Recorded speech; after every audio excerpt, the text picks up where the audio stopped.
ఉత్తర America Telugu సంఘం తానా డెట్రాయిట్లో నిర్వహించిన 24వ తానా మహాసభల్లో రెండవ రోజు పలువురు ప్రముఖులను తానా ఘనంగా సత్కరించింది. మైత్రి మూవీస్ అధినేత నవీన్ ఎర్నేనిని తానా మహాసభల వేదికపైకి ఆహ్వానించి తానా నాయకులు ఆయన్ను సత్కరించారు. ఎన్నో విజయవంతమైన చిత్రాలు నిర్మించి సంచలనం సృష్టించిన నవీన్ ఎర్నేని టాలీవుడ్లోనూ పాపులర్ పర్సన్గా ఉన్నారు. శ్రీమంతుడు, రంగస్థలం, జనతా గ్యారేజ్, పుష్ప, వాల్టర్ వీరయ్య వంటి బ్లాక్ బస్టర్ సినిమాలకు ఆయన నిర్మాతగా వ్యవహరించారు.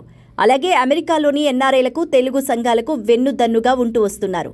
తానా మహాసభలకు వచ్చిన ఆయన్ను తానా నాయకులు అభినందించి సత్కరించారు.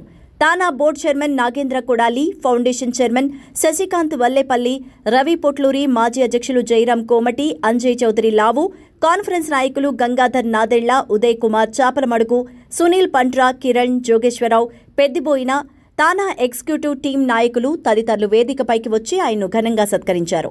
నవీన్ ఎర్నేని కుటుంబ సభ్యులను కూడా వేదికపైకి ఆహ్వానించారు.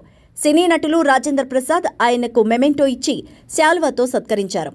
ఈ సందర్భంగా నవీన్ ఎర్నేని మాట్లాడుతూ తానా లాంటి సేవా సంస్థ తనకు సన్మానం చేయడం ఆనందంగా ఉందన్నారు.